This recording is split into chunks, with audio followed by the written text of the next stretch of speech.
गंगा उत्सल जलधि तरंगा, तब शुभ नामे जागे, तब शुभ आशीष मांगे, गाए तब जय गाथा। मंगलदायक जरत भाग्य विधाता, जय हे स्वागत समिति के अध्यक्ष युवराज कपिलेश्वर सिंह जी, उनके साथ हैं श्रीमान नरेंद्र कुमार ठाकुर जी, श्रीमान राजेंद्र प्रसाद गुप्ता जी, श्रीमान मोहन सिंह जी, श्रीमान राजकिशोर जी, श्रीमती कुमुद शर्मा जी। सभी अतिथियों से आग्रह है अपना स्थान ग्रहण करें।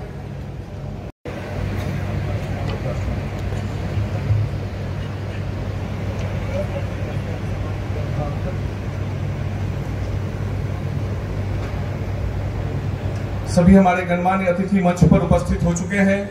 आग्रह है कि कृपया अब विनायक जय हे भारत भाग्य विधाता, पंजाब सिंध गुजरात मराठा द्राविड़ उत्कल बंगा, विंध्य हिमाचल यमुना गंगा उच्छल जलधि तरंगा, तब शुभ नामे जागे, तब शुभ आशीष मांगे, गाए तब जय गाथा।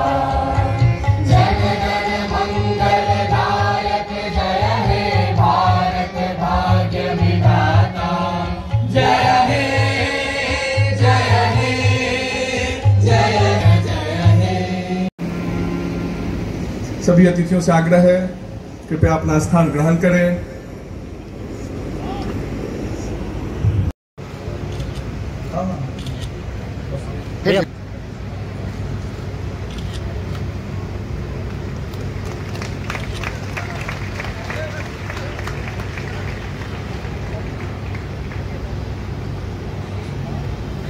जी स्वस्ति वाचन करें। दीप प्रज्वलन के समय हम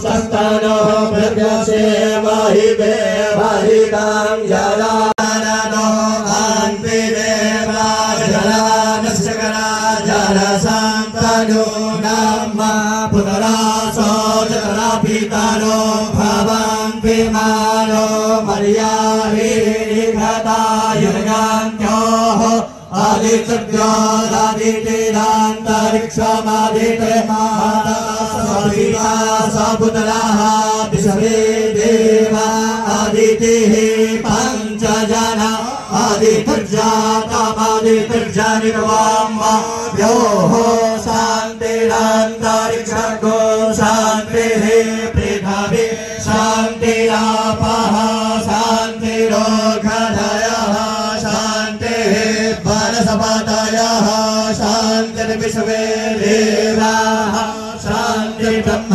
शान्तिः सर्वगो शान्तिः शान्तिः। लगाकर सभी अतिथियों को बैच लगाएं।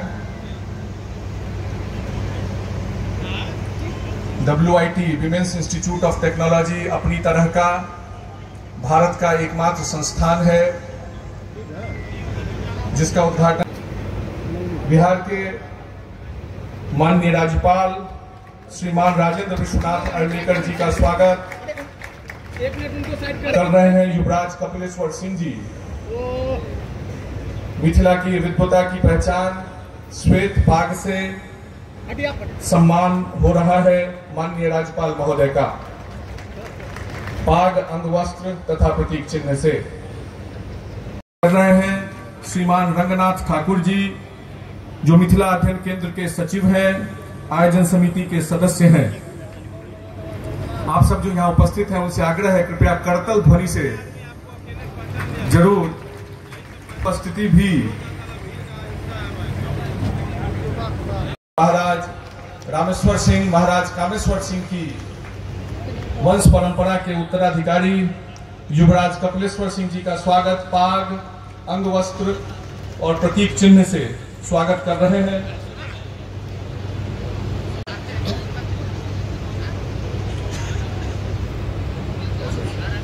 मिश्रा जी WIT के निदेशक, श्रीमान दिनेश यादव जी जो दरभंगा विभाग के किसान कार्य प्रमुख हैं, श्रीमती आरती सिंह जी जो राष्ट्र सेविका समिति की विभाग कार्यवाही का मैंने नाम लिया, श्रीमान प्रेम मोहन मिश्रा जी कृपया मंच पर उपस्थित हो, श्रीमान दिनेश यादव जी। भोजन के बाद पर हम सब समानांतर सत्र के लिए उपस्थित होंगे। आपके हार्दिक स्वागत আছে।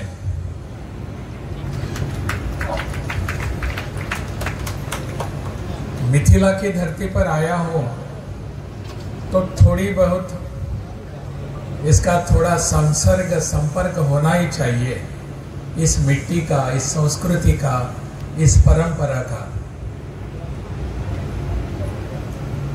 आज के इस चंद्रगुप्त साहित्य महोत्सव, इसके उद्घाटन समारोह में हम सभी बैठे हैं। मंच पर उपस्थित है इस स्वागत समिति के अध्यक्ष श्री कुमार कपिलेश्वर सिंह जी, जो परंपरा से इस धरती के वैसे युवराज भी हैं। राष्ट्रीय स्वयंसेवक संघ के अखिल भारतीय सह प्रचार प्रमुख श्री नरेंद्र कुमार ठाकुर जी, चंद्रगुप्त साहित्य महोत्सव के संयोजक मेरे मित्र राजेंद्र प्रसाद गुप्ता जी, जो सत्तारूढ़ दल के उपनेता भी हैं विधानसभा में, राष्ट्रीय स्वयंसेवक संघ के पूर्वोत्तर पूर्व क्षेत्र के कार्यवाह मोहन सिंह जी, संघ के सह प्रांत प्रचारक संघचालक राजकिशोर सिंह जी, साहित्य अकादमी की उपाध्यक्षा श्रीमती कुमुद शर्मा जी, यहाँ उपस्थित विभिन्न विश्वविद्यालयों के कुलपति, इस कार्यक्रम के सह संयोजक राजेश यश जी, सांसद गोपाल जी ठाकुर जी, अन्य सभी उपस्थित विद्वज्जन, छात्र छात्राएं और सभी उपस्थित बहनों और भाइयों, मैं जानता हूं कि आप बहुत देर से यहाँ बैठे हैं और आपका भाषण कब समाप्त होगा ऐसी आपकी मनसा भी है, तो चेहरे पर दिखाई दे रही है। आयोजकों ने बहुत ही अच्छा कार्यक्रम किया और मेरे भाषण के पूर्व उन्होंने एक सांस्कृतिक कार्यक्रम भी रखा ताकि आप ताजा तवाना हो जाए मेरा भाषण सुनने के लिए। चंद्रगुप्त साहित्य महोत्सव का कार्य आयोजन गत वर्ष से हो रहा है और मेरा सौभाग्य रहा कि गत वर्ष के प्रारंभिक कार्यक्रम में मैं उपस्थित था, जो पटना में हुआ था। आज भी यह कार्यक्रम यहाँ हो रहा है ऐसी ऐतिहासिक धरती पर। मुझे युवराज कपिलेश्वर के साथ बैठने का सौभाग्य मिला, उनके राजवाड़े पर, उनके घर पर, निवास पर। तो उस समय भी बहुत सारी बातें ध्यान में आ गई कि यह धरती कितनी श्रेष्ठ है, कितनी समृद्ध है, और इसी को ध्यान में रखकर युवराज के उनके पूर्वजों ने इस धरती की संस्कृति को, यहाँ की परंपराओं को, यहाँ के इतिहास को संजो कर रखने के लिए कितने बड़े प्रयास किए हैं। हम जिस परिसर में यहाँ यह कार्यक्रम कर रहे हैं, यहाँ 2 विश्वविद्यालय स्थित हैं और दोनों विश्वविद्यालय अपने अपने ढंग से यहाँ की शिक्षा को बढ़ावा दे रहे हैं, संस्कृति को आगे बढ़ा रहे हैं। और ऐसे इस पावन धरती पर माहौल में, वातावरण में हम यह साहित्य सम्मेलन कर रहे हैं। इसको महोत्सव का कहा गया है। स्वाभाविक है, महोत्सव का अर्थ यह होता है थोड़ा उत्सवी वातावरण होता है, उत्सव भी होता है, उत्साह भी होता है। और उत्साह और उत्सव जब मिलता है तो हमारे देश के लोग इतने उछल जाते हैं कि मानो यह मेला हो गया है। मेरे पूर्व वक्ताओं ने इसको मेला का भी संबोधन दिया था, लेकिन मैं इसको सम्मेलन कहना चाहूंगा। मैं गोवा की धरती से आता हूं और उसके बगल में वहां महाराष्ट्र भी है। वहां अपनी भाषा के मराठी साहित्य सम्मेलन गोवा में भी होते हैं और महाराष्ट्र में भी होते हैं। उन सम्मेलनों में जाना, उनके वहां उपस्थित होना भी मेरा बहुत वर्षों से कार्यक्रम रहा है। एक विशेष व्यक्ति के तौर पर नहीं, साहित्य में रुचि रखने वाला एक साधारण व्यक्ति के रूप में इन सम्मेलनों में जाना चाहता हूं मैं। आजकल इन ऐसे जाना मेरा बहुत कम हुआ है मेरे पद के कारण, परंतु यहां आने के बाद मुझे फिर से वही वातावरण देखने को मिला। वहां का साहित्य सम्मेलन और यहां के साहित्य महोत्सव, इसमें बहुत सारे अंतर हैं। आयोजकों ने वहां के साहित्य महोत्सव के बारे में कुछ देखना पड़ेगा और यहां हम क्या कर सकते हैं इस पर विचार भी करने की आवश्यकता है। मैं आपकी कार्यक्रम पत्रिका देख रहा था और कार्यक्रम पत्रिका में बहुत सारे विषय यहां अंतर्भूत किए गए हैं और इन सभी विषयों पर यहां चिंतन होने वाला है, मंथन होने वाला है, मनन होने वाला है। और इस पर आप सभी, कुछ सत्र तो समांतर सत्र भी हैं, परंतु आप अपना अपना विचार यहां रखेंगे। जो पिछले अनेक वर्षों का मंथन है, चिंतन है, और आने वाले समाज के लिए एक नवनीत देकर हम यहां से जाएंगे। यही भावना मैंने पिछले गत वर्ष के सम्मेलन में व्यक्त की थी कि इसका नवनीत सबके सामने आना चाहिए। मुझे पता नहीं वो नवनीत कहां गया, परंतु इस बार भी मैं अपेक्षा कर रहा हूं कि जो चिंतन मनन मंथन होने वाला है अनेक विषयों को लेकर, उसका एक पुस्तक रूप में, स्मारिका के रूप में सबके सामने आने की आवश्यकता है। तब जाकर कोई ना कोई इस पर चिंतन करेगा, देखेगा। मुझ जैसे एक साधारण व्यक्ति भी उसको कभी भी उस पुस्तक के पन्ने इधर उधर करेगा तो पता चलेगा कि हमको आने वाले समय में क्या करने हैं। देश भर में ऐसे बहुत सारे सम्मेलन होते हैं, उत्सव होते हैं। बहुत चर्चा जानबूझकर की जाती है।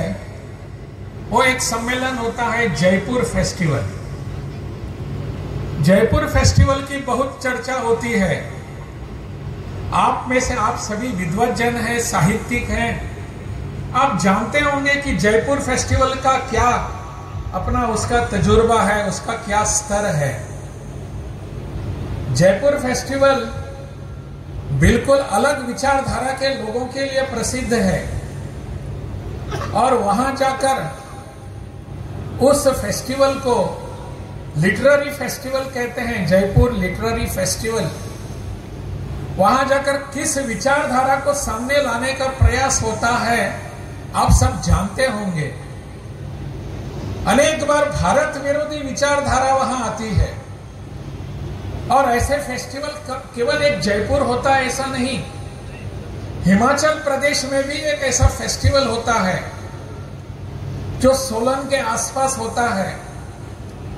वो ऐसे ही लोगों का फेस्टिवल होता है, नाम उसको लिटरेरी फेस्टिवल दिया जाता है, परंतु भारत विरोधी विचारों का वहां पनपना ये उनका स्वाभाविक कार्यक्रम होता है। इस पर चर्चा करना और लोगों के सामने हम भारत की अपनी संस्कृति मानव विरोधी कैसी है, इसको आगे लाने का प्रयास होता है। इन सबको सामने रखकर आने वाले समय में किस दिशा में हमारा विचार रहेगा, विमर्श रहेगा, चिंतन का प्रवाह किस दिशा में जाएगा, इस दिशा को, मार्ग को तय करने वाला आज का यह साहित्य महोत्सव है।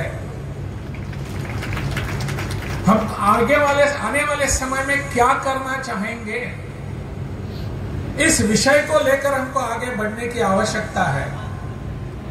आने वाले 3 दिनों में आप सब वहां बहुत कुछ करने वाले हैं, चिंतन मंथन वगैरह, परंतु साहित्य का दर्जा किस साहित्य को मिलना चाहिए, किस कृति को मिलना चाहिए, इस पर भी चिंतन होने की आवश्यकता है।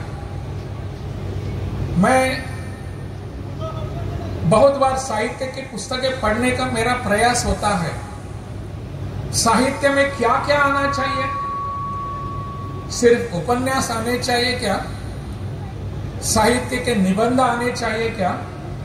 प्रबंध आने चाहिए? कविताएं आने चाहिए? काव्य लेखन होना चाहिए? मेरे सामने ऐसे बहुत सारे चिंतन करने के बाद एक प्रश्न उभर कर आते हैं कि समाज, अभी हमने यहाँ एक कार्यक्रम देखा, अभी आपने बेटियों ने यहाँ एक सुंदर यहाँ प्रस्तुति की, छठ की प्रस्तुति, अन्य सभी इसकी। उसके पूर्व एक छोटा सा नाट्य मंचन हुआ, आर्य चंद्रगुप्त को लेकर, आर्य चाणक्य को लेकर, और हम सब समाज के सामने क्या रखना चाहते हैं, उस नाट्य छोटी सी उस एक स्क्रिप्ट के द्वारा सबके सामने रखने का प्रयास हुआ। क्या ऐसी स्क्रिप्ट जो होती है या साहित्य का भाग हो सकती है? महाराष्ट्र में नाट्य की बहुत बड़ी परंपरा है, नाटक की, और ऐसे बहुत सारे नाटक आए हैं जो समाज को हमेशा प्रबोधन करते रहे हैं, समाज के सामने सामाजिक विषयों का चिंतन मंथन रखता है। ऐसे सभी नाटकों की, जैसे कि नट सम्राट है, वीर सावरकर है, ऐसे अनेक सभी नाटक, पुराने जमाने के गोविंद बल्लाल देवल के नाटक है, मानव पर नाटक है, कालिदास के शाकुंतल के ऊपर लिखे हुए नाटक है। इन सभी नाटकों की जो संहिता होती है, लेखन होता है, क्या वह हमारे साहित्य का भाग बन सकता है? बनने की आवश्यकता है, ऐसा मुझे लगता है। वहां और एक परंपरा है कथा कथन की, मुझे पता नहीं हिंदी में हम इसको क्या कहते हैं, जिसे स्टोरी टेलिंग कहते हैं। स्टोरी टेलिंग महाराष्ट्र में अनेक साहित्य सम्मेलनों में स्टोरी टेलिंग का कार्यक्रम होता है, कथा कथन का कार्यक्रम होता है। जिनके हमने बहुत सारे ऐसे कथा कथन के कार्यक्रम सुने, वो लिखित रूप में कथा होती है उनके पुस्तकों में, और वो बाद में वो सबके सामने वही लेखक जिन्होंने ये कथा लिखी है, सबके सामने अपना कथन करता है। महाराष्ट्र के जाने माने वेंकटेश माडगुळकर, व.पु. काळे, और अपने विद्यार्थी परिषद के भी अध्यक्ष है दमा मिरासदार, ऐसे अनेक लोगों ने इस पर बहुत अच्छे संस्कार किए हैं। समाज के सामने सामाजिक चिंतन रखने का ये एक अच्छा माध्यम है। क्या यह भी हमारे साहित्य का भाग हो सकता है? चिंतन करने की आवश्यकता है इस पर भी। 2 वर्ष पूर्व शिमला में एक बहुत बड़ा संगीत साहित्य महोत्सव हुआ था। मुझे वहां जाने का अवसर मिला। उसमें जाने माने गीतकार, शायर, जिनको हम जानते हैं, सभी लेखन भी करते हैं, गुलजार आए थे। गुलजार, तो गुलजार ने वहां उस समय एक भाषण में उनके कहा कि ऐसे अच्छे अच्छे फिल्म होते हैं, उनकी पटकथा या स्क्रिप्ट साहित्य का भाग हो सकता है। मुझे लगता है भाई इस पर भी चिंतन होने की आवश्यकता है। अच्छे समाज के सामने विचार रखने वाले, इतिहास को सामने रखने वाले ऐसे बहुत सारे फिल्म हो चुके हैं। उनकी स्क्रिप्ट जो है वो साहित्य का भाग होना चाहिए, नहीं तो साहित्य से एक फिल्म का भाग है ऐसा छोड़कर हम उसको बाजू में नहीं रख सकते। ऐसे अनेक विषयों पर चिंतन मंथन होने की आवश्यकता है। हमारा चिंतन हजारों वर्षों से जो आया हुआ है वो भारतीय स्त्री को किस दिशा में देखना चाहता है, नारी का क्या स्थान है, इस पर भी एक सत्र है यहाँ। मुझे लगता है कि हमारी खेल कूद की प्रतियोगिताएं होते हैं, उस पर क्या चिंतन हो सकता है, नाटक कैसे हो सकता है, संगीत कैसे हो सकता है, इन सब का चिंतन मनन करने की आवश्यकता है। साहित्य सम्मेलन या साहित्य महोत्सव कहें, चंद्रगुप्त साहित्य महोत्सव क्या इस दिशा को तय कर सकता है, करने की आवश्यकता है। हम क्या करने जाने वाले हैं? आने वाला समय हमारी राष्ट्रवादी विचारों को, तथ्यों को सामने रखने का समय है। साम्यवादी विचारों की यहां हम चर्चा नहीं करेंगे। लेफ्टिस्ट लोग किस ढंग से इसको प्रस्तुत करते हैं, इस पर हम चर्चा करने हमें आवश्यकता भी नहीं है, परंतु आवश्यकता यह है कि हम किस ढंग से इसको आगे रखेंगे। इस प्रकार के साहित्य सम्मेलन हर बार, हर देश, हर प्रदेश में होने की आवश्यकता है।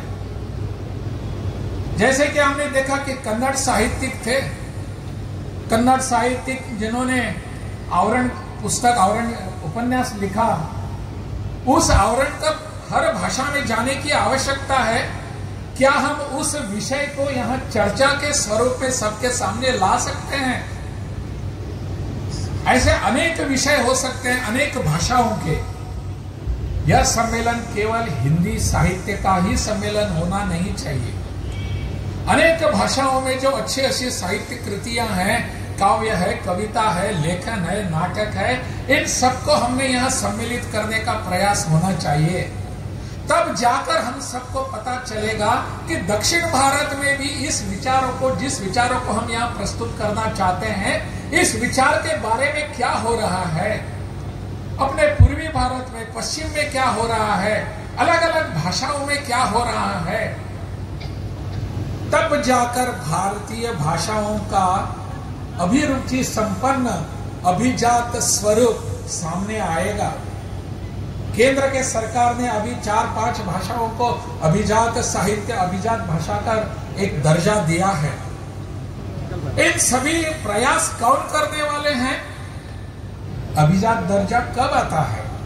अभिरुचि संपन्न साहित्यिक जब होते हैं, अभिरुचि संपन्न जब लोग होते हैं, सुनने वाले, पढ़ने वाले होते हैं, तब जाकर भाषा का स्तर बढ़ता है, तब जाकर भाषा अभिजात बन जाती है।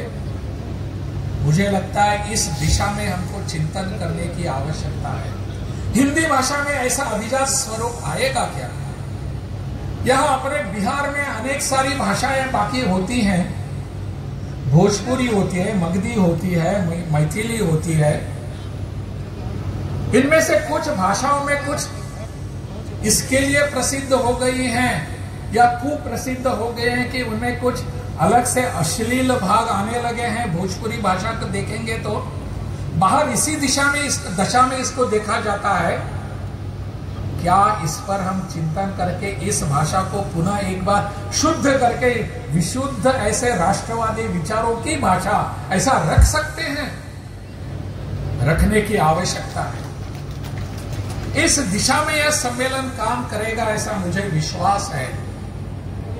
मेरा विचार है कि सम्मेलन हम हर वर्ष करेंगे, हर बार करेंगे, लेकिन सम्मेलन का स्तर, महोत्सव का स्तर हर वर्ष बढ़ाएंगे भी। यह संकल्प करके यहां से जाना है। केवल पिछले वर्ष की तुलना में नहीं, अनेक विषयों को लेकर, अनेक सम्मेलनों को लेकर आगे बढ़ने का संकल्प हम करेंगे और सम्मेलन का स्तर आगे बढ़ाते रहेंगे।